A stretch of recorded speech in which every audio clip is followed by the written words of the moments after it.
सभी को जय मसीह की। परमेश्वर आप सभी को बहुत बहुत आशीष दे। धन्यवाद हमारे संग बने रहने के लिए। और हमारे योर फेलोशिप का जो पेज है फेसबुक में, उसे आप ज़रूर लाइक करें। और हमारे यूट्यूब में जो चैनल है आप उसे भी ज़रूर सब्सक्राइब करें। हैप्पी फादर्स डे आप सभी को। आइए हम सब मिलकर परमेश्वर की आराधना करें। मैं जा रहा हूँ आराधना करने, प्लीज़ आप भी परमेश्वर की आराधना इस समय करें। सभी को जय मसीह की। एक बार फिर आप सभी का स्वागत है। परमेश्वर को धन्यवाद देते हैं कि परमेश्वर ने एक सुंदर समय दिया कि हम एक साथ मिलकर परमेश्वर की आराधना और महिमा करें। आइए कुछ गीतों के द्वारा हम परमेश्वर की स्तुति और महिमा करते, एक मन होकर और हृदय की गहराई के साथ हम परमेश्वर की आराधना और महिमा करते हैं।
तेरी स्तुति मैं करूं आराधना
प्रभु आपके अनुग्रह और आपके प्रेम के लिए। इन मुश्किल घड़ी में प्रभु आपने खुदावन परमेश्वर अपने सुरक्षित हाथों में रखा है प्रभु। हम आपको कोटि कोटि धन्यवाद देते हैं। धन्यवाद यीशु आपके अनुग्रह और आपके प्रेम के लिए, आपकी दया के लिए, आपके आनंद के लिए, आपकी शांति के लिए। धन्यवाद यीशु जो हमारे जीवन में है। एकमात्र यीशु नाम है जो महिमा और प्रशंसा के योग्य प्रभु है। हाँ प्रभु, हम आदर और महिमा आपको देते हैं यीशु राजा। होने दीजिए खुदावन परमेश्वर, अपनी पवित्र आत्मा की उपस्थिति से परमेश्वर हमें घेर लीजिए यीशु राजा। आपकी परमेश्वर या आपकी मर्जी क्या है परमेश्वर हम पे जाहिर कीजिए यीशु राजा। अनुग्रह कीजिए, अनुग्रह खुदावन परमेश्वर। हम सारा आदर और महिमा आपको देते हैं यीशु। धन्यवाद देते हैं सुंदर समय के लिए कि आपने हमें दिया कि हम एक साथ मिलकर प्रभु आपकी आराधना और महिमा कर सके प्रभु। कोटि कोटि खुदावन परमेश्वर हम आपको धन्यवाद देते हैं। होने दीजिए खुदावन परमेश्वर, जब आपका दास परमेश्वर वचनों के साथ परमेश्वर बातचीत करते हैं हमारे बीच प्रभु। होने दीजिए हमारे कानों को खोलिए प्रभु, हमारे हृदय को परमेश्वर तैयार कर दीजिए यीशु राजा अपनी पवित्र आत्मा के द्वारा प्रभु, ताकि खुदावन परमेश्वर जो आपका वचन है प्रभु उसे हम सुने और अपने दिल की गहराई में प्रभु हम लेके चले जाएं प्रभु। और उस वचन के द्वारा खुदावन परमेश्वर हम आपके विश्वास में बढ़ने पाए खुदावन परमेश्वर। और परमेश्वर जो आपकी योजना है, जो परमेश्वर की मर्जी है परमेश्वर, हम उसे पूरा कर सके परमेश्वर। सहायता कीजिएगा खुदावन परमेश्वर। हम एक बार फिर परमेश्वर कोटि कोटि खुदावन परमेश्वर आपको धन्यवाद देते हैं खुदावन परमेश्वर, आपके प्रेम के लिए, आपके अनुग्रह के लिए यीशु राजा। और ये छोटी सी विनती और प्रार्थना यीशु मसीह के नाम से हम मांगते हैं, आमीन। माफ कर दे अपने बेटे को, माफ कर दे अपने बेटे को, माफ कर दे अपने बेटे को। हर पल तेरे साथ पर एक पल नहीं है देने को। माफ कर दे अपने बेटे को, माफ कर दे अपने बेटे को, माफ कर दे अपने बेटे को। हर पल तेरे साथ पर एक पल नहीं है देने को। माफ कर दे अपने बेटे को, माफ कर दे अपने बेटे को, माफ कर दे अपने बेटे को। हर पल तेरे साथ पर एक पल नहीं है देने को। आज मैं रो रहा हो रहा, जीते जी मैं सो रहा, अपनी गंदगी को अपने आंसुओं से धो रहा। दोस्तों की भीड़ में मैं सिर्फ अकेला हो रहा, मिलेगा फल कैसे जब मैं कांटे ही तो बो रहा। छोटा भाई सा चल रहा है, म्यूजिक सीन बदल रहा है, नाम अपना बन रहा है, हर सिटी में चल रहा है। जेबीसी की एंट्री पे शोर कैसा बढ़ रहा है, क्या फायदा इन सब से जब बेटा बाप से बिछड़ रहा है। आज भी टेम्प्ट होता फैंस सेल्फी लेने आए, ये गुस्सा ताकत जलन मुझे आज भी सताएं। ये नौकरी जॉब पैसा मुझे हर रात रुलाएं, मोबाइल स्क्रीन से मेरी हर रात बाप खटखटाए। मैं बातें तेरी करता तुझसे बातें नहीं करता हूँ, मैं इतना कमजोर हूँ तेरे पास आने से डरता हूँ। तू ही ना हो साथ तो मैं किसके लिए करता हूँ। स्टेज लाइट्स नाम तेरे चरणों पे ही रखता हूँ, स्टेज लाइट्स नाम तेरे चरणों पे, ये स्टेज लाइट्स नाम तेरे चरणों पे, ये स्टेज लाइट्स नाम तेरे चरणों पे, ये स्टेज लाइट्स नाम तेरे चरणों पे। माफ कर दे अपने बेटे को, माफ कर दे अपने बेटे को, माफ कर दे अपने बेटे को। हर पल तेरे साथ पर एक पल नहीं है देने को। माफ कर दे अपने बेटे को, माफ कर दे अपने बेटे को, माफ कर दे अपने बेटे को। हर पल तेरे साथ पर एक पल नहीं है देने को। सांसे कम से कम मुझ में बचा दम नहीं, नाम तेरा आगे जीने का सही ढंग नहीं। इंस्टा तो लिट है जिंदगी में कोई रंग नहीं, इस पाप से जंग में तेरा बेटा हार ना जाए कहीं। दिल करना था खाली ये गाना मैंने लिख दिया, पिछले एक साल में जिंदगी को ऐसे जिया, बिन तेरे में कुछ नहीं इस बात को सीख लिया। सिर्फ स्टेज पे नहीं पर्सनल लाइफ को भी ठीक किया। सपने बहुत बड़े हैं अभी जाना बहुत दूर है, अपनी कला पे नहीं तेरी रहमत पे गुरूर है। मजबूर हूँ मैं गिर जाता हूँ जो बार बार, इस पापी को उठा के खड़ा करता तू जरूर है। तेरे बिन एक कदम मैं आगे ना बढ़ पाऊंगा, जो भाई मेरे खो गए उन्हें जाके बचाऊंगा। दुनिया ही काली तो खुद चिराग बन जाऊंगा, चाहे मट्टी में मिल जाऊं तब भी तेरे लिए गाऊंगा, तब भी तेरे लिए गाऊंगा, तब भी तेरे लिए गाऊंगा, तब भी तेरे लिए गाऊं। चाहे मट्टी में मिल जाऊं तब भी तेरे लिए गाऊंगा, तब भी तेरे लिए। हाँ यीशु तेरे लिए, सिर्फ तेरे लिए, माटी में मिल जाऊं तब भी तेरे लिए गाऊंगा। आइए हम सब मिलकर परमेश्वर के वचन को सुनने के लिए तैयार हो जाए। प्लीज़ ऑफलाइन मत होइए, कहीं जाइए मत, परमेश्वर के वचन को सुने। परमेश्वर आपको बहुत आशीष दे। आज इस दोपहर में फिर से हम आपके साथ परमेश्वर के पुत्र यीशु मसीह के नाम में मुलाकात करते बड़ी खुशी का बोध करते हैं। परमेश्वर की प्रशंसा हो, परमेश्वर की बड़ाई हो। और आज सुबह हम बातचीत कर रहे हैं पिता का आदर। जानते हैं परमेश्वर हमारा पिता है और हमारे पास परमेश्वर ने संसार में हमारे भौतिक पिता भी प्रदान किए हैं। और आज इस संसार में ज़रूरत है कि हम और आप जो इस संसार में रहते हैं, हम अपने उन पिताओं का, उन माताओं का आदर करें। और बाइबल हमें इस विषय पर बहुतायत से बातचीत करती है। बाइबल पूरी तौर से ऐसे माता पिता से भरी हुई है जिनके पास बाल बच्चे थे और उनके विषय में हमें सिखाती है कि हम अपने माँ बाप का आदर करें। आइए मैं आपसे थोड़ा सा और अलग बात करने की कोशिश करूं। एक बार एक लड़की और एक माँ दोनों एक गांव में रहा करते थे। और जब लड़की छोटी थी, जब वो स्कूल जाया करती थी, तो स्कूल के बच्चे लोग उसकी माँ के चलते उस लड़की को हमेशा बच्चे लोग चिढ़ाया करते थे, क्योंकि उसकी माँ का शरीर और उसकी बनावट पूरी टेढ़ी टाढ़ी थी। उसका मुंह टेढ़ा था, उसके हाथ पैर टेढ़े थे, वो ठीक से चल नहीं पाती थी। और जिसके चलते सब समय बच्चे उसके ऊपर हंसते रहते थे। इस बात से उस लड़की के मन में बहुत काफी ग्लानि उत्पन्न होने लगी थी अपनी माँ को लेकर के। काश मेरी माँ भी अच्छी होती, सुंदर होती, कुरूप नहीं होती, तो लोग मुझे मजाक नहीं बनाते। धीरे धीरे वो स्कूल से कॉलेज में पढ़ने को चली गई। और जब कॉलेज में पढ़ने को गई तो माँ चाहती थी कि उसके दोस्तों से मुलाकात करे, बातचीत करे। तो लड़की नहीं चाहती थी कि कभी भी उसकी माँ उसके दोस्तों के साथ मुलाकात करे। धीरे धीरे ऐसा हुआ कि उसने कॉलेज भी क्रॉस कर लिया। और कॉलेज क्रॉस करने के बाद उस लड़की को अच्छी नौकरी मिली और वो किसी कंपनी में अच्छा जॉब करने लगी। और एक दिन ऐसा हुआ कि उसकी माँ उससे मुलाकात करने के लिए उस कंपनी के गेट पर आई। उसने दरवान से दरख्वास्त किया कि मुझे इस जन से मिलने के लिए मौका दीजिए।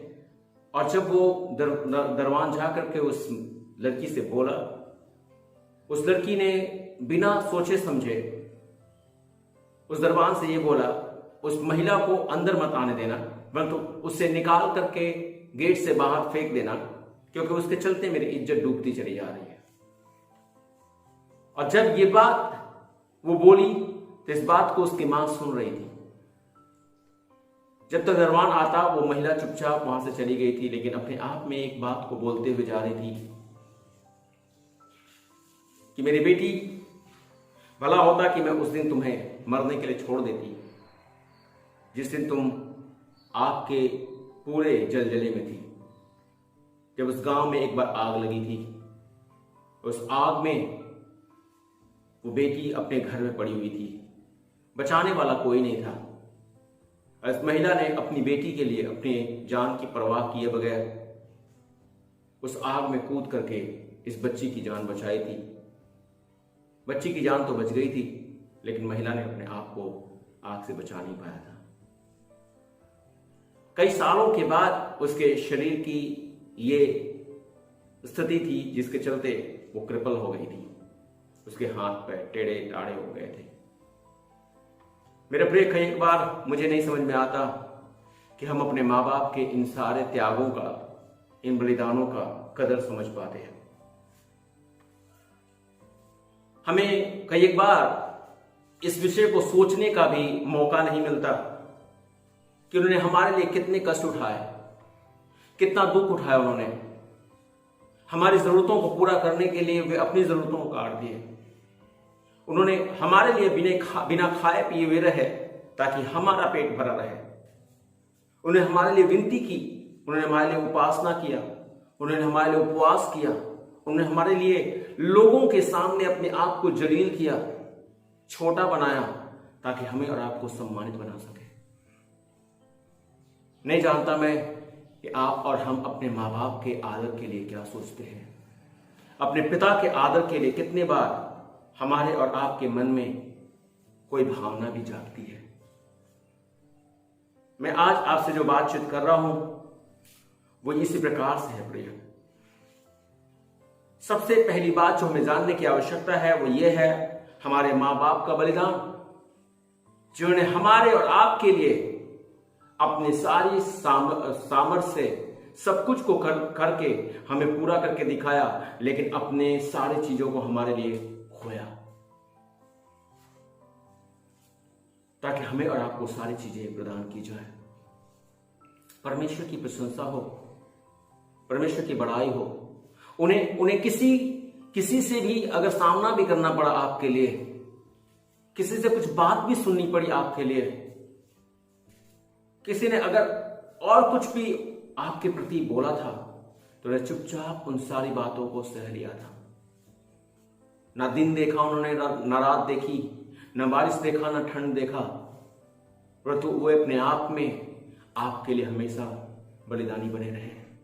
आपके लिए सब कुछ उन्होंने करने की हमेशा कोशिश की। नंबर 2, उनकी आंसुओं की प्रार्थना। जानते हैं मेरे प्रिय, परमेश्वर का धन्यवाद हो कि उन्होंने आपके लिए हमेशा अपनी आंखों में आंसू लेकर के परमेश्वर से प्रार्थना करने वाले जन ठहरे। उन्हें हर समय परमेश्वर से आपके लिए विनती की, हर समय उन्होंने परमेश्वर से आपके लिए प्रार्थना किया ताकि हम और आप परमेश्वर में उसके द्वारा, उसके अनुग्रह से सुरक्षित और भले चंगे पाए जाए। चाहे वो एक विश्वासी हो या गैर विश्वासी, हर एक अपने बेटे और बेटियों के लिए मिन्नत करते हैं, मन्नत मांगते हैं, विनती करते हैं, भेंट चढ़ाते हैं ताकि हम और आप सुरक्षित रहें। और हर एक समय जब भी कभी भी कोई खतरा उनके बेटे और बेटियों पर आता है तो उनके आंसुओं से भर जाते हैं और वे अपनी पुरजोर कोशिश करते हैं कि आपके लिए अपने खुदा से, अपने प्रभु से प्रार्थना करें, विनती करें, मांगे कि आप उन सारी चीजों से बच जाएं, आपको कोई तकलीफ नहीं हो। मेरे प्रिय, हमारे अंदर हमारे माता पिता के हृदय को अगर आप देखना चाहते हैं तो उनके हृदय बड़े कोमल हैं, क्योंकि वे हमारी और आपकी चिंता करते हैं। यहां तक कि हमारे लिए प्रार्थना करने के दौरान या अपने लिए विनती नहीं करते, परंतु वे हमारे लिए विनती करते हैं। ऐसे होते हैं हमारे माता पिता के हृदय, ऐसे होते हैं हमारे माता पिता का मन, जो हमारे लिए इस प्रकार से परमेश्वर से प्रार्थना करते रहते हैं। हालेलुया, परमेश्वर की स्तुति हो। अभी भी परमेश्वर हमारा प्रभु हमसे चाहता है कि हम और आप इस बात को समझें कि हमारा परमेश्वर अपने वचन में हमें जिस बात को सिखा रहा है वो ये है कि हम जाने कि हमारे माता पिता हमारे आंसू बहाते हैं ताकि हम और आप सुकून से रहें। मैं वो दिन भूल नहीं सकता जबकि मैं एक ऐसा जन बनता चला जा रहा था जहां इसके जीवन में या मेरे जीवन में कोई परिवर्तन आने की नौबत नहीं थी। जीवन बिगड़ता ही जा रहा था, अलग तरीके का जीवन होता चला जा रहा था। उसका कारण कुछ और था, लेकिन मेरी मां को मैंने देखा था कि मेरी मां ने आंसू बहा करके जो विश्वास करने वाले लोग थे उनसे बार बार कहती थी, कृपया भैया, कृपया बहन, आप जरूर प्रार्थना कीजिएगा इस बच्चे के लिए ताकि इसका जीवन बदल जाए, इसके जीवन में परिवर्तन आ जाए। उन्होंने बहुत सारे समयों में बहुत दिनों तक उपवास रखा ताकि मेरे जीवन में परिवर्तन आए। मेरे प्रिय, अगर वे आंसू नहीं बहाते, उन्होंने अगर उपवास नहीं किया होता, प्रार्थना ना किया होता मेरे लिए, तो मैं शायद आज आपके साथ इस प्रकार से बातें करता हुआ नहीं मिलता। ये परमेश्वर का अनुग्रह है, ये परमेश्वर की दया है। और मेरे प्रिय, परमेश्वर का धन्यवाद हो जिस परमेश्वर ने मुझे उनके आंसू बहाने से, उनके इस दुख को उठाने से आज आपके साथ जोड़ा है। हालेलुया, परमेश्वर की स्तुति हो। परमेश्वर की प्रशंसा हो। मेरा प्रिय, तीसरी बात जो हमारे माँ बाप की है, हमारे माता पिता का विश्वास हमारे परमेश्वर पर अटल है। वे जानते हैं कि उनका परमेश्वर जिसने उन्हें अपने अनुग्रह से बच्चे और बच्चियों को दान के रूप में दिया है, उनको उनके जीवन की सारी बातों को भी प्रदान करके उन्हें सम्मानित करेगा। हालेलुया। लेकिन मेरे प्रिय, अब जरूरत क्या है? हमें और आपको क्या करने की आवश्यकता है? जब हमारे माँ बाप ऐसे हैं जो हमारे लिए बलिदान चढ़ा चुके हैं, हमारे लिए आंसुओं की प्रार्थना कर चुके हैं, हमारे लिए परमेश्वर पर विश्वास रख चुके हैं, और उसका वचन कहता है जब तू जल में होकर जाए मैं तेरे संग संग रहूंगा, और जब तू नदियों में होकर चले तब वे तुझे न डुबा सकेंगी, जब तू आग में चले तब तुझे आंच न लगेगी और उसकी लौ तुझे ना जलाने सकेगी। इस वाणी को सुनने वाले हर एक भाई बहन आप याद रखें, उस माँ बाप ने आपके लिए ऐसा ही विश्वास परमेश्वर पर किया कि हमारे जीवन में, हमारे बाल बच्चों के जीवन में परमेश्वर ऐसा ही करेगा कि उनके साथ कुछ भी ऐसी दुर्घटना की बात नहीं घटेगी। लेकिन आज मैं चाहता हूं, क्या हम और आप वे बच्चे बनना चाहते हैं जो इन माता पिता के ऐसे कर्तव्यों के लिए उनका आदर करें, ऐसे कर्तव्यों के लिए उनका हम सम्मान करें। हालेलुया। परमेश्वर की स्तुति हो, परमेश्वर की बड़ाई हो। और आज मैं बातचीत कर रहा हूं, अगर हम और आप चाहते हैं ऐसा पुत्र और ऐसा पुत्री बनना, तो मैं आपको कहूंगा, हमें और आपको पहला कर्तव्य या पहली बात जो करने की आवश्यकता है अब ये है, हमें और आपको अपने माता पिता का धन्यवादी होना है। हालेलुया, आमीन। क्या होना है हमें? अपने माता पिता का धन्यवादी बच्चा बनने की या आभार प्रकट करने वाले बच्चे और बच्ची बनने की आवश्यकता है। हालेलुया, परमेश्वर की स्तुति हो। यह सामान्य सी बात है कि जिन बच्चों के प्रति उनके माता पिता ने अपने स्वास्थ्य, समय, पैसे का त्याग किया, वे ही अधन्यवादी हैं।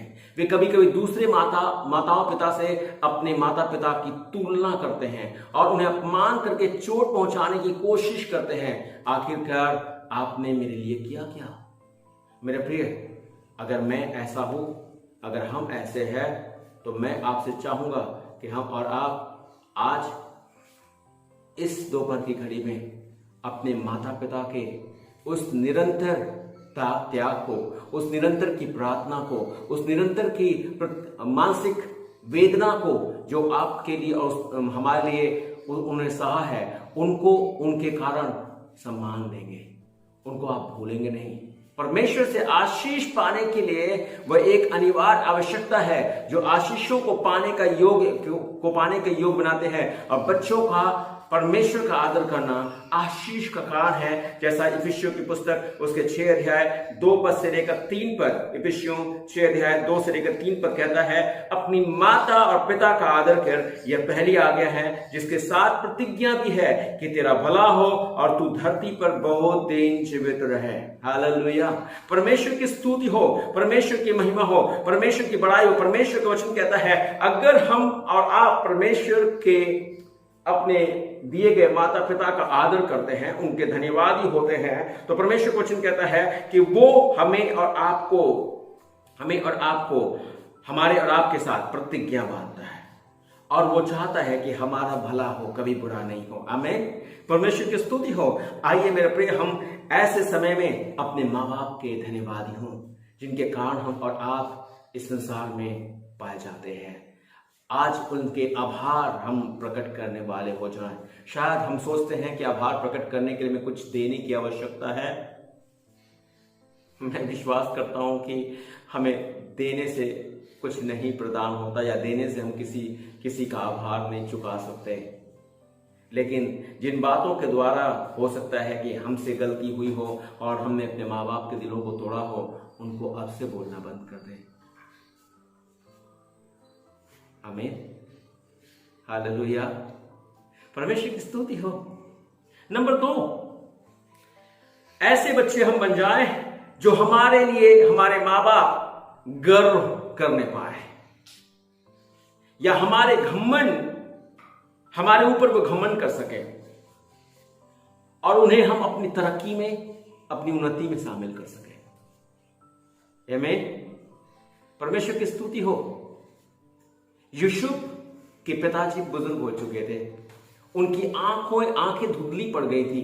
लेकिन परमेश्वर का वचन उत्पत्ति की पुस्तक उसका 37 अध्याय उसका 3 पद अगर आप पढ़ेंगे, 37 का 3 पद, तो बताता है कि पुत्र ने अपने जीवन में अपने पिता के गर्व को नीचा नहीं किया, परंतु वो अपने पिता के घमंड का कारण था, क्योंकि उसका पिता उसको शुरू से लेकर ही प्यार किया करता था।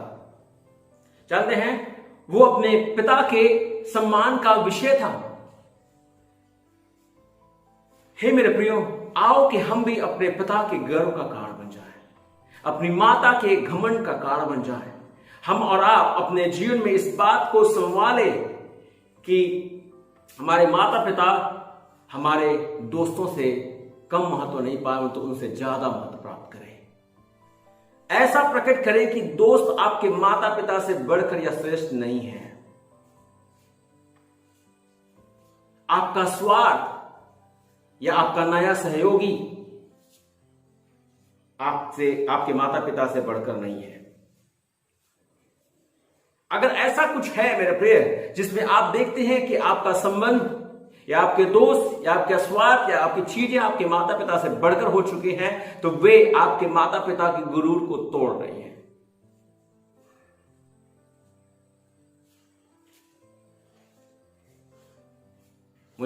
मुझे आपसे एक बात कहनी है।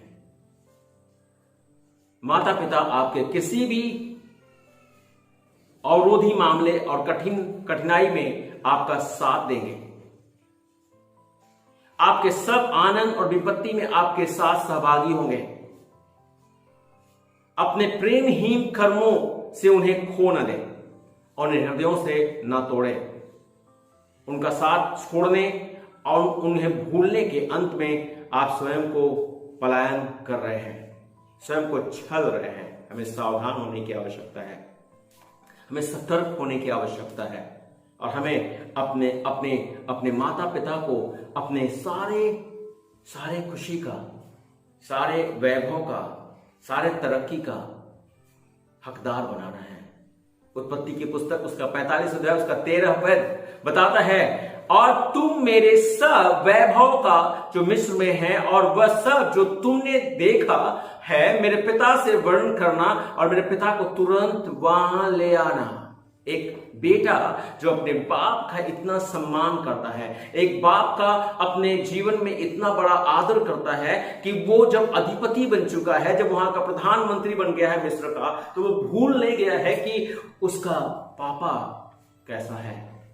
उसके पिता के लिए उसके अंदर लालसा लगी हुई है।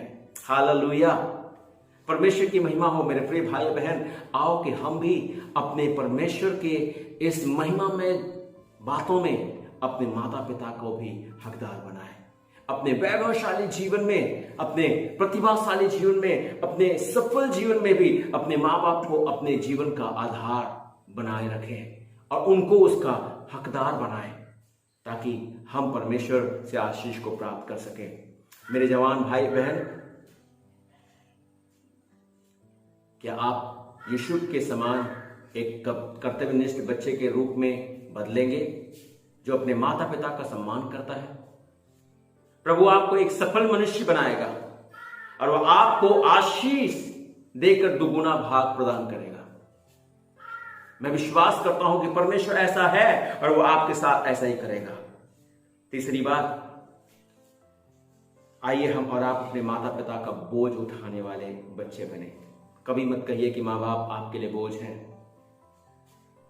कभी मत कहिए कि जब ये बूढ़े हो जाएंगे तो मैं उठाकर इनको फेंक दूंगा। हो सकता है कि उनकी बातों ने आपको चोट पहुंचाया हो सकता है कि उनके कोई भी ऐसी हरकतें जिसने आपके दिल को तोड़ा हो, लेकिन मैं आपको बताऊं मेरे प्रिय, परमेश्वर के जन और परमेश्वर के बेटे बेटियां होने के नाते हमें और आपको ऐसा नहीं करना है, क्योंकि हमने अभी सुना है कि जब हम उनका आदर करते हैं तो हम भलाई को प्राप्त करते हैं, हमारी बुराई नहीं होती। आमीन, आमीन, हालेलुया।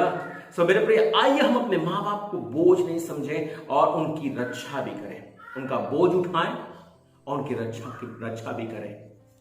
परमेश्वर की स्तुति हो। परमेश्वर की प्रशंसा हो, परमेश्वर की बड़ाई हो। हालेलुया, परमेश्वर की महिमा हो। धन्यवाद उस परमेश्वर का, परमेश्वर की जय जयकार हो। समय अत्यंत कृत्रिम बनता चला जा रहा है। पूरी दुनिया रोज बरोज बदलती जा रही है और मेरे प्रिय, बहुत ही अलग चीजें इस संसार में आती चली जा रही हैं। बहुत ही परिवर्तन का समय चारों ओर से दिखाई दे रहा है। लोगों के मन को इस संसार के मोहमाया ने, इस संसार के मनोरंजन ने, इस संसार के चीजों ने अपनी तरफ खींचना शुरू कर दिया है, जिसने हमारे जीवन से हमारे माता पिता के आदर को धीरे धीरे समाप्त करते हुए दिखाई दे रहे हैं। इससे भी दयनीय दशा वह होती है जब बच्चे विवाहित जीवन में प्रवेश करते हैं और तब अपनी अपनी पत्नियों या अपने अपने पतियों को तर्क विरुद्ध शब्दों से प्रभावित होकर बुजुर्ग माता पिता को भुला देते हैं। जब उनके कांपते और थरथराते शक्तिहीन मां बाप जो बीमारियों में पड़े होते हैं और आर्थिक निराशा में निवास करते हैं, तब पुत्र और पुत्रियां उन्हें छोड़ देते हैं। कितने ही वृद्ध लोग बच्चों से भुलाए गए, माता पिता निराशा में हैं और अपने बच्चों से प्रेम की तलाश करते रहते हैं। वो कितना अधिक दुख का विषय है।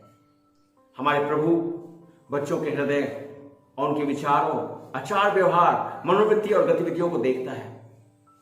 यदि बच्चे अपने दिखाई देने वाले प्रेमी माता पिता के प्रति, जिन्होंने उसका पालन पोषण अपनी कृतज्ञता पूर्णता से किया है और हमेशा संभाला है, जब उनकी आदर नहीं कर सकते, तो कैसे हम कह सकते हैं कि हम अपने सच्चे परमेश्वर की, जिसने हमें और आपको छुड़ाया है, जिसने हम पर दया किया है, हम उसका आदर करते हैं।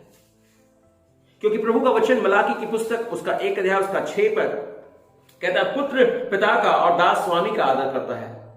और यदि मैं पिता हूं तो मेरा आदर कहां है, और यदि मैं स्वामी हूं तो मेरा भय मानना कहां है।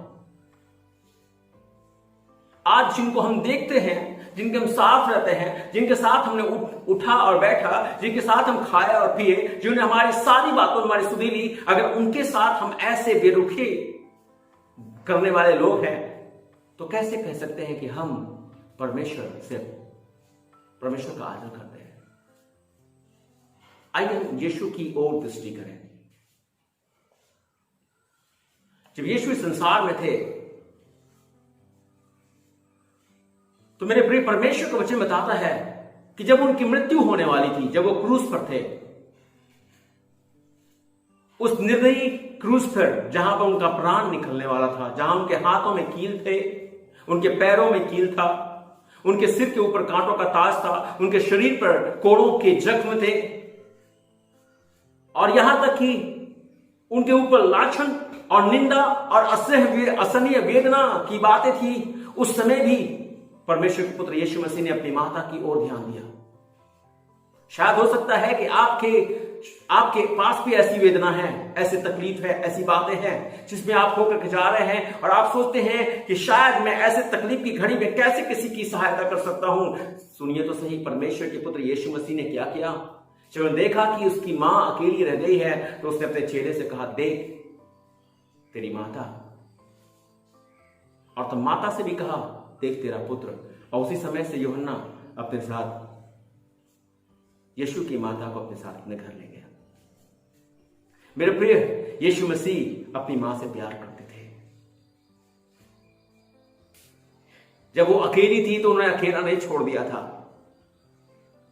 जब दयनीय अवस्था में थे तो उन्होंने दयनीय अवस्था में अपना दुख नहीं दिखाया, परंतु उन्होंने अपना प्यार जताया। जवान भाई और बहन, आपको और मुझे जरूरत है कि हम और आप यीशु मसीह के पद चिन्हों पर चलें। हम और आप यीशु मसीह के चेले हैं और हमें जरूरत है कि हम अपने जीवन से हर पल अपने मां बाप का आदर करने वाले बन जाएं। अपने जीवन से अपने मां बाप को सांत्वना देने वाले बन जाएं। इस संसार में कोई नहीं है जिसके पास समस्याएं और निर्बलताएं नहीं है, और जो अपने जीवन में निर्बलताओं से प्रभावित नहीं हुआ हो। लेकिन मैं चाहूंगा इन सारी बातों के बावजूद भी हम अपने जीवन से उनके लिए प्यार ढूंढे लें।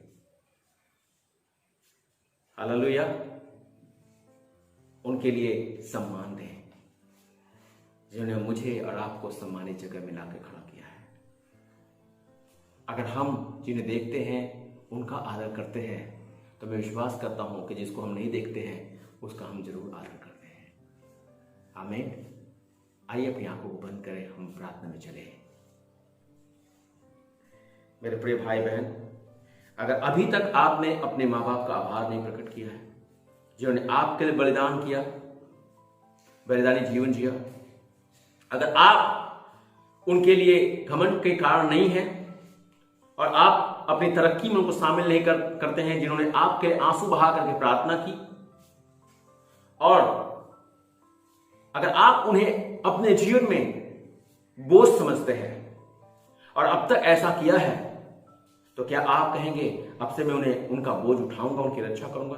क्योंकि उनका विश्वास हमारे लिए परमेश्वर पर अटल रहा, तो हम भी विश्वास के साथ अटल बने रहें, उनके प्रति हमारा प्रेम ठंडा ना पड़ जाए। अगर आप वो सच हैं तो आज उस परमेश्वर के सामने अपने आप को रख लीजिए, उससे कहिए पिताजी मुझे क्षमा कर दे, मैंने अज्ञानतावश या जानबूझकर अपने माँ बाप की तौहीन की। प्रभु आज मैं क्षमा प्रार्थी हूं, मुझ पर अनुग्रह कर, मुझ पर दया कर, मेरे जीवन को ले और मुझे अपने वचन के तहत बना दे।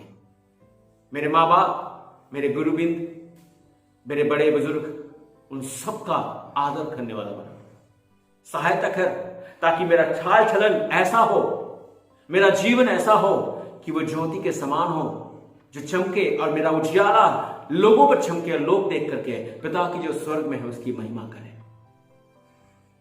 आज प्रभु मैं अपना जीवन तुझे सौंपता हूं, मेरे जीवन पर दया कर, अनुग्रह कर सामर्थी परमेश्वर, तरस खा ताकि अब से मैं कभी भी किसी भी तरीके से अपने मां बाप के लिए आंसू बहाने का कारण न बनूं, परंतु उनकी शांति, उनके चैन, उनके आनंद का कारण रहो। और जितनों ने ऐसा किया है परमेश्वर आपको करने में मदद करे। आपके आपके आपके चेहरे की चमक, आपका जीवन में उठना और बैठना, सब कुछ आपके किए गए कर्तव्य और आपके हर एक बातों पर ऐसा करने के चलते परमेश्वर की आशीष बहुतायत से आप पर ठहरे। आप हर एक बातों में सफलता को प्राप्त करते जाएं। मैं आशीष मांगता हूं, अभिशाप यीशु के नाम से उन हर एक घरों से, उन बाल बच्चों के जीवन से दूर हो जाए जो अपने मां बाप का ऐसा आदर करते हैं। यीशु मसीह का यह वचन उनके लिए पूर्ण हो जाए। हालेलुया। धन्यवाद हो मेरे स्वामी, तेरे बच्चों को आशीष दे, अनुग्रह कर इस बदलते हुए मौसम में, पिता परमेश्वर बदलते हुए समय में प्रभु अपने बच्चों की रक्षा कर, अपनी शांति और चैन दे, इन्हें और भी अपने प्रेम में बनाए रख। यीशु के नाम से हम इस प्रार्थना को मांगते हैं, आमीन आमीन। परमेश्वर आप सभी को आशीष दे जब हम और आप परमेश्वर के अनुग्रह में अपने माँ बाप का आदर करना सीखते हैं।